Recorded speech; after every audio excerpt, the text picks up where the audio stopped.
Welcome back to Seriously, What Could They Be Thinking? The show where we pick apart those moments when leaders open their mouths and instantly wish they hadn't. Yep, because in sports, you get an instant replay. In business, you get Twitter. And that replay lasts forever. And usually it comes with hashtags that you don't want trending. Today, we're diving into those personal oh shit moments. Those times that one sentence, one tweet, or even one corporate jet ride became the headline. And the real question is, how do you recover? Because investors, employees, and customers, they all want to know, can you bounce back or is your credibility toast? I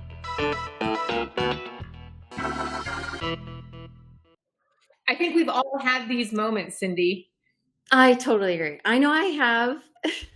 I have definitely done it both in personal and work life. I open my mouth, I say something, and I instantly regret it. Absolutely. And in today's 24/7 world, and we will say hyper vigilant world, anything that you say can and may be taken in the wrong way, or it just can be out of context, or it can be poorly timed. And those words often go out into the Twitterverse or other social media, or maybe they just hit the headlines.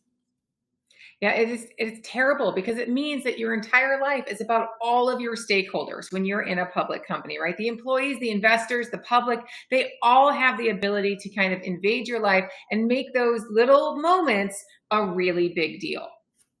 If a leader stumbles, the company stumbles. Talent retention becomes a problem, and you may even see your stock price get hit for that one moment you really wish you could take back. Absolutely. And the challenge is that all of our system, almost the entire system, is based on trust. And if trust is broken, everything comes crashing to a halt, or we just lose confidence in business decisions in general. So I think the takeaway here is that leaders don't just make strategic decisions. They're also icons, they're symbols. And those symbols we have to be very careful with, because if we lose credibility, that trust can go away and it might not be recovered. You're right. Let me give you a quick example, right? The ultimate, kind of, I'm going to call it status of this particular oh shit moment. I'm going to say it's Elon Musk, because he's had so many of them over the course of his career with what is going on and his own flamboyant nature that's happening. He had the late night tweets on Tesla stock. He one time said, oh, it's overvalued. And of course, tanked it the next day. He's made bad comments. We're going to get into one of them a little bit later. And then there's all the stuff when he decided to enter the political realm and join the Doge, all of which has had direct effects on his companies, not just him as an individual. And surprisingly, that shit just seems to slide right off him. So can you why don't you start us off with our first example with Satya Nadella? Yeah, so Nadella comes out in a conference, right, and basically tells a bunch of women, trust into karma, don't ask for raises. Oh my gosh, the fallout was instantaneous, right? Their female employees were disappointed. There was huge social backlog. It's okay. All right. The fallout was instantaneous. Employees were disappointed. There was huge social backlash, and it really could potentially affect their ability to retain and potentially get good talent. Yeah. The thing I liked about his approach, though, and clearly he did not understand the perspective that women were facing, and he was, in his mind, everything was equal. And so, but he immediately apologized. He immediately took ownership and took it as a learning moment, and made a commitment to empathizing and learning more. And I feel like it gained him a lot of traction again, because he owned it from the start. And I thought that was a very effective way to deal with it. He also took action, right? So it wasn't just I'm so sorry, I'm going to go ahead and do some training, right? He also implemented some audits on their own pay to see if it was really happening. And he, actually published some information to show what was going on. So he was more transparent. And you're right, he was very fast with it. So with that systemic, follow through, he was able to recover. Right. Yes. And let's be honest, I don't think you can say he's sore. This wasn't a great moment for him. I'm pretty sure he still wishes he didn't say it. but there was a way to recover and move forward. Yes, we all have something we wish that we didn't say. So, now another moment was a little bit before that, in 2006, and well, actually, I think it was closer to 2008. So 2008, yeah, the yeah, crisis. 2008. Yeah, we all know that there were all kinds of bailouts, not just banks around housing, but our car manufacturers, they suffered significantly with essentially the market crash in 2007, 2008. And so Ford and GM and Chrysler, but Alan Mulally from Ford went to Washington to talk to Congress about getting a bailout. But Alan Mulally, who is pretty a good leader in other ways, but he arrived on his private corporate jet. Yeah. And that didn't go so well for him in the news. You cannot do that, right? You can't be with your hand out hoping for a bailout saying we desperately need it and then arrive like you're some sort of king that's there. Yeah. It is absolutely a terrible idea. And of course it spread everywhere. It was all over the news. 30 Rock, one of my favorite TV shows, made fun of it. Yes. With what was happening, because it just seemed so out of touch with reality, right? It did not seem to understand what he was asking for. Everyday taxpayers are the just average Joes, and here he was coming from down on high. Obviously, you need a bailout if you can afford to fly private. Now, you and I both know, because we've had this discussion. We had this discussion with Warren Buffett. It's probably cheaper for the company for him to fly a private jet, just based on logistics and I'm sure security and all kinds of things. But still, you don't go ask for a public handout in a private jet. I think that's kind of the moral of that story. I think it's actually really interesting because it's one of the earlier options of seeing that you have to think about more than just what it's like at the one meeting. Mm-hmm. Right? It's not like he was out there saying, okay, I'll arrive after my private corporate jet did it. It's not like he announced that he was going to be going on the private corporate jet. That's there. But you have to go from beginning to end with the story, because it doesn't really matter that it was kind of a typical method to get around. Mm-hmm. It was the visuals of that stuff. Symbolism. So, of course, public outrage, huge. Congress, of course, wanted to score political points, so they grilled him on it. And it wasn't just him. Every single one of the people who were doing congressional hearings at that point were grilling the CEOs and stuff like that on how they got here. So you would find a lot of the financial people who were coming down a lot. They were all taking trains. They were taking the Amtrak. They weren't going to be flying from New York to DC as a result of this. So it didn't just affect him. It actually, was a quick lesson for all the CEOs in that scenario. But he actually had a unique response. Yes. So he very quickly pivoted, and he drove a Ford Escape from a Ford Escape hybrid from Detroit to DC. The next time they went to talk about frugality and that kind of thing. But the other thing that he did is he followed it up with cutting executive perks. And I talk frequently about Alan Mulally being a great leader and some of the examples of him being a great leader. And he did manage to turn Ford around in that crisis without taking funds. And he was the only one, right? Only one, yes. And so who knows if that would have happened without the backlash. He's a great leader. I really do believe that. But he clearly made a pivot in that moment and did something differently.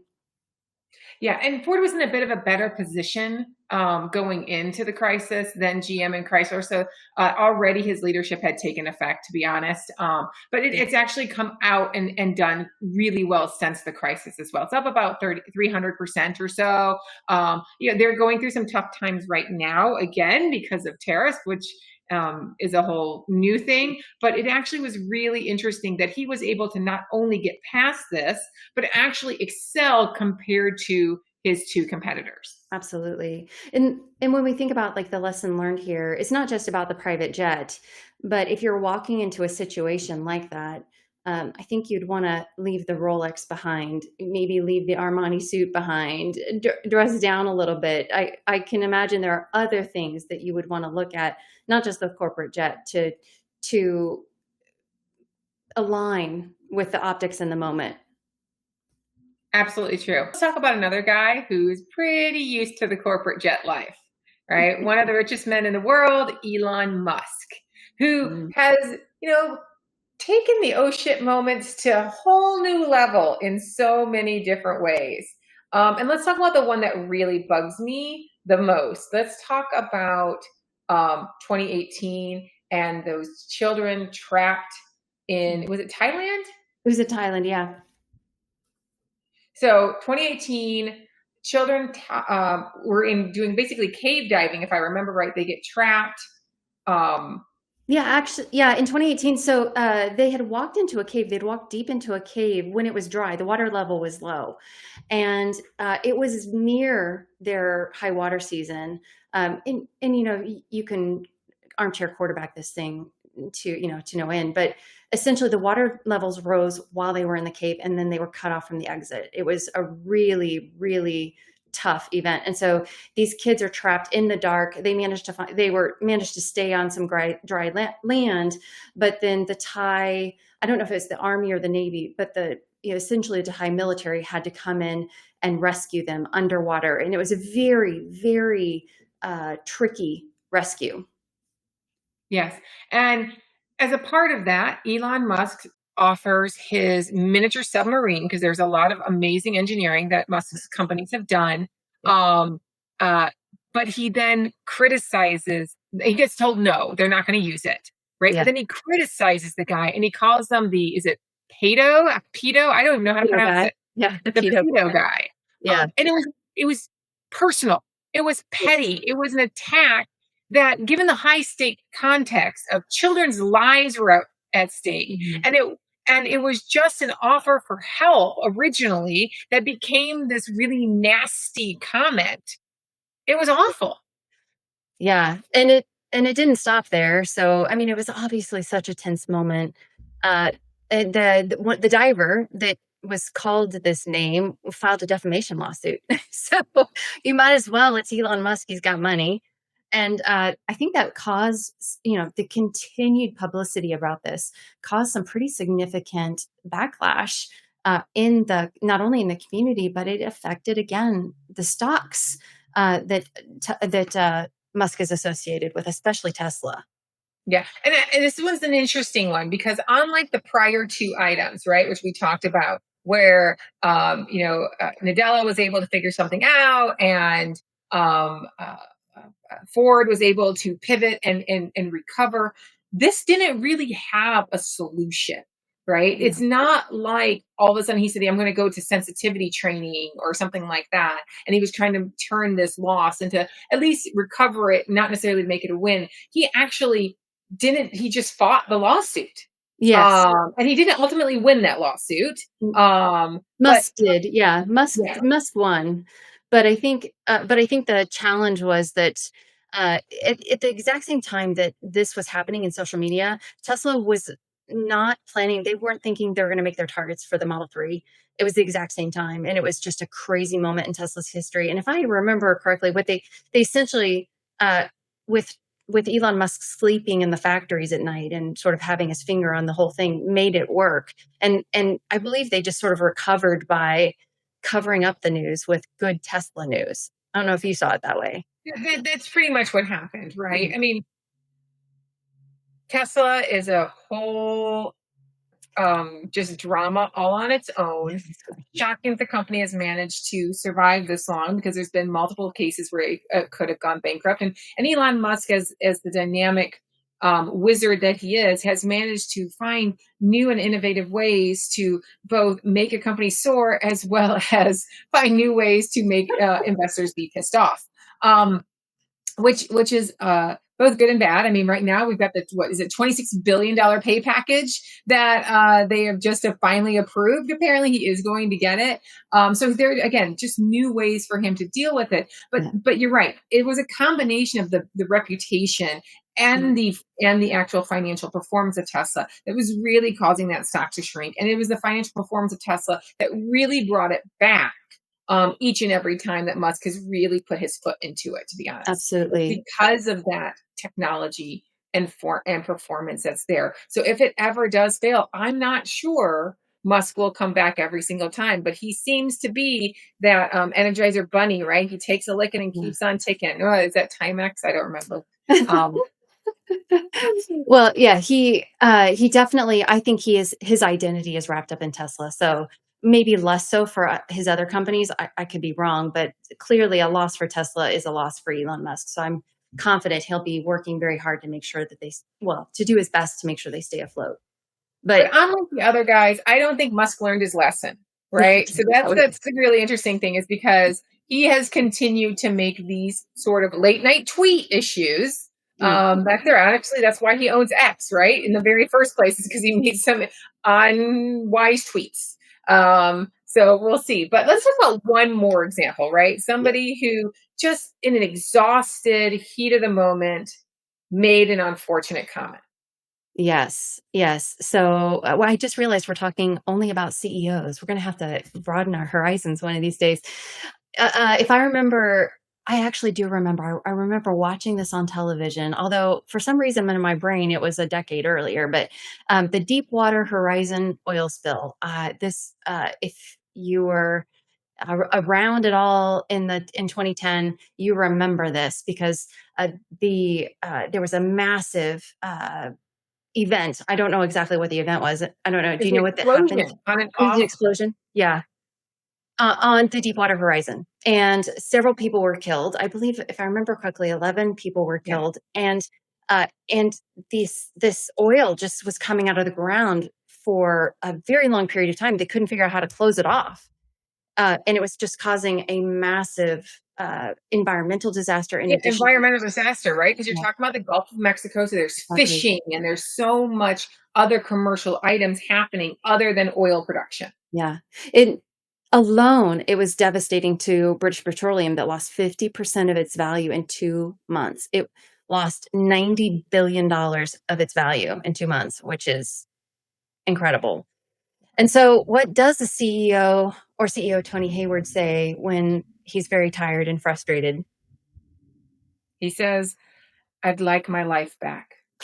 Yeah. He's basically in a moment of exhaustion when everybody around him is questioning whether or not they're going to be able to recover. The tourist Mm, areas on the Gulf shores are wondering if they're going to be able to recover at some point. The fishermen think that yeah. they've lost their livelihoods for years, and 11 people have lost their lives. And we've got all of those families then who are involved. In a moment, he simply said, I'd like my life back. And Yeah. he suffers from the same kind of issue that we had with Ford, right? Yeah. Arriving in his corporate jet, which is that, I'm sorry, you're the CEO Yeah. of a national, international oil company. You have your life and your health, and this is stressful, but Mm, we also pay you millions of dollars in order to deal with it. And that was the perception that was, immediately just yeah. put across all of the newspapers and social media, which is that this guy is complaining when, yes, he's having to deal with the fallout, but his life is going to come back. And Yeah. everybody knows it because he's already set for life with probably how much he made, right? Certainly. And I'm sure it was a moment of exhaustion, but I think you and I have both talked about CEOs have to be a different breed. They have to be essentially exhaustion proof, where if you just don't say anything instead of saying that, right? But unfortunately, given the length of the crisis and the depth of the crisis, after he said that, he wasn't able to recover, and his only solution, he had to exit. And so that was a really tough one, I think, for both him and BP. Okay, so we have some examples. We've got two people who managed to turn it around, Yep, one person who seems to still put his foot in it but get through it all, and then one person who went under as a result of their oh shit moment, right? absolutely, You and me, we both had personal examples of oh shit moments. absolutely. I'm sure we're going I'm to going cover to tell that a at some point. quick funny story, right? Yeah. That's there. It's actually not me. It was my husband who at one point had a professional Twitter account for his job, and our little oh shit moment was when we discovered that our 3-year-old playing Angry Birds had somehow enabled the ability that every time he passed a level, it would go to and tweet out his success. So on this professional, not our, Twitter, was this idea that this public investor, congratulations, you've passed level 43 of Angry Birds. Your red, bird killed all the piggies. And it went out again and again and again, and we didn't know it, right? So there was a huge oh shit moment in our world, and it was a really interesting one. Immediately recovery, we apologized. There was a couple of tweets out there that did say, oh, I'm sorry, this was not what was intended, everybody has kids. And he immediately made it relatable. I'm sorry, I had a kid, he was on it, it was an accident. And there were a lot of laughs about it as well, because it was a fairly innocent issue, but it was not credible. And it did turn out that very quickly thereafter, they scuttled the tweet system for that, because it just wasn't doing the purpose of what it wanted. Got it. No more Twitter for that organization. I can empathize with that. Yes. I've had my own too, Jamie, but the one that I want to talk about is the one that I think everyone has done at some point in their life. I'll be working with a male colleague and frequently like texting in the morning, hey, I'll meet you at the office at 8:15 or something like that. And when I'm driving in, I'll get a tweet, or not a tweet. We were just talking about Twitter. I'll get a text that says, I love you. And, I don't know. Does that happen to you? Yes, and I've been the person who's done it, right? I've done it at the end of a phone call to my boss, because I'm staring at my kid. Love you, bye. And oops. Yes. I have found, especially with text, a lot of times people don't know that they sent it. I know I have sent texts that I thought was to my husband, was accidentally to a colleague. I try to make it easy on my colleagues by saying, I'm really fond of you too, but I think you meant this for your wife, kind of thing, so that they don't freak out. But I think it's that if we combine our experiences and those from the leaders that we just talked about, if you immediately acknowledge an error and apologize for it, that is absolutely the first step in recovery. We know that Elon Musk never apologized for his comments. So I just don't think he's an apologetic guy. But that apology, and as you said, the relatability of saying, hey, this is what happened, that's something that makes it more human and easier for people to move on from. Yeah, I absolutely agree, right? So you can fix technical issues like we did eventually with, stopping tweeting my kids' scores. But really fixing the reputational first, you apologize, you put it into context, right? You show empathy for whatever the situation is, and then you try to move on if you possibly can, right? So I think so. In there is a bit of a nuance. There's recognition of the issue and the apology, and then there's action. And then I think it's the depth or severity of the words, or how severely they're interpreted, that probably determines how much and how long that action should be. Because it's the action. Words and actions align. That's a definition of integrity. So it's the continuous action in showing that you meant something different, or you mean the apology. That's what rebuilds that trust. you have to have follow through behaviors, right? Because Right. words alone are never going to restore the credibility. That is why everybody had to take physical action. And then once that happens, if that trust is gone or is so badly shaken, then action may be as dramatic as failing to continuing your position. Yeah. Go ahead and move out and move on and start again. It is terrible, but sometimes it's better for the company, and honestly better for you in the long run. Sometimes a misstep, it kills you for good. So I think we came to the bottom line being every leader is going to have an oh shit moment. And the best ones don't try to spin it away.